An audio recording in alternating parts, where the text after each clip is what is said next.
शुक्रवार को जन कल्याण संवाद कार्यक्रम हम लोग करते हैं सहयोग कार्यक्रम के तहत, और कई लोगों ने आकर के आज शिकायत भी किया है। 2-3 दिन से लोग आ रहे हैं नियुक्ति से संबंधित, और आज तो बिहार विधानसभा के सुरक्षा कर्मी की नियुक्ति का रिटर्न का रिजल्ट भी निकला है। और संयोग है कि कल माननीय मुख्यमंत्री जी के साथ हमारी बैठक थी। मुख्य सूचना आयुक्त के संदर्भ चयन के संदर्भ में, और हमने कल उनसे आग्रह किया था कि बिहार विधानसभा विधान परिषद के तहत जो आउटसोर्सिंग कंपनी से बहाली हो रही है वह Indian Institute of Psychometric Jadavpur Kolkata की ये आउटसोर्सिंग कंपनी है जो सक्षम नहीं है। जब हम विधानसभा अध्यक्ष थे उस पीरियड में भी आया था और हमने मना किया था, और 2015-20 के बाद बहाली में जो अनियमितता कुछ आई थी, हमने फाइल पर साफ शब्दों में लिखा था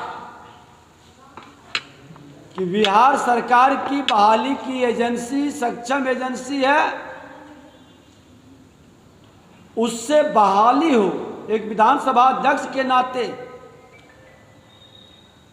और उस आदेश और निर्णय को नज़रअंदाज कर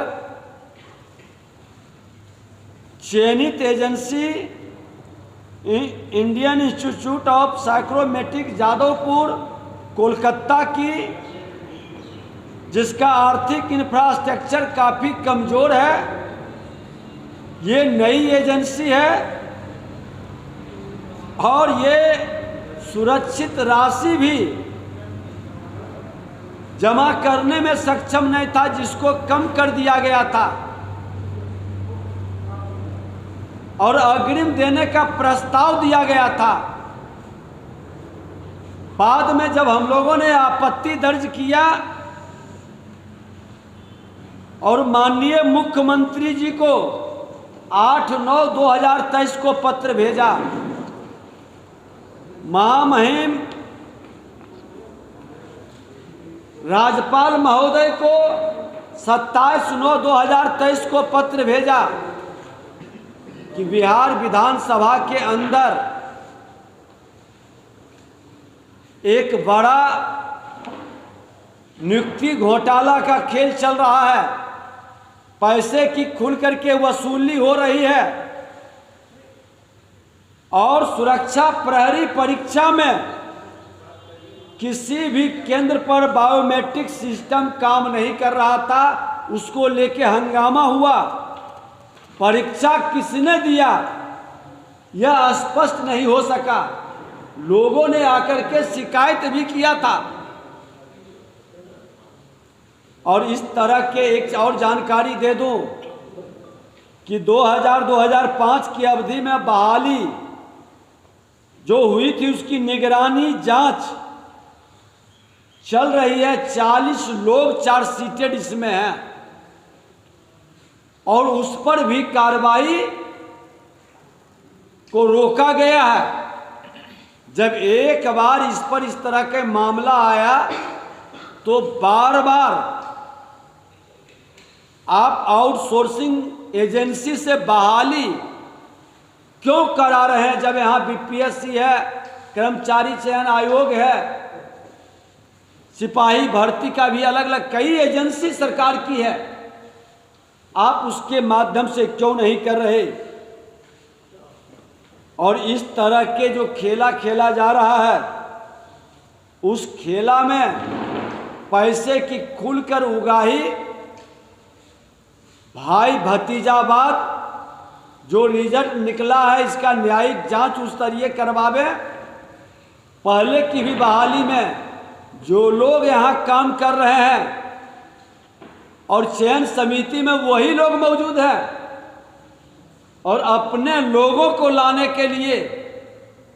और बाहर के लोगों से वसूली करने के लिए इनका उपयोग हो रहा है। तत्कालिक एक और घटना घटित हुआ है कि अभी वर्तमान सचिव के पहले जो सचिव थे वो बहाली की प्रक्रिया पर एतराज जताए। फाइल में उन्होंने लिखा है आनन फानन में उस सचिव का यहां से ट्रांसफर कर दिया गया और नए सचिव को पूरी जानकारी नहीं और ये खेला बड़ी ही स्पीडली तैयार किया गया है। बैठने का जितने लोग का कितने पद चाहिए उससे ज्यादा लोगों की बहाली है। हमेशा पद सृजन करके 200 नए पद फिर मांगने लाया गया और ये पूरी प्रक्रिया विधानमंडल के अंदर जो किया जा रहा है ये कहीं न कहीं विधानमंडल की गरिमा को गिराई जा रही है। जहां कानून बनता है, जहां भ्रष्टाचारियों पर अपराधियों पर लगाम लगाने के लिए बहस होती है, कार्रवाई होती है, आज वो अवैध बहाली का फैक्ट्री बन रहा है और आउटसोर्सिंग के माध्यम से कई अनियमितताओं की ओर हमने ध्यान आकृष्ट करने का प्रयास किया। आज फिर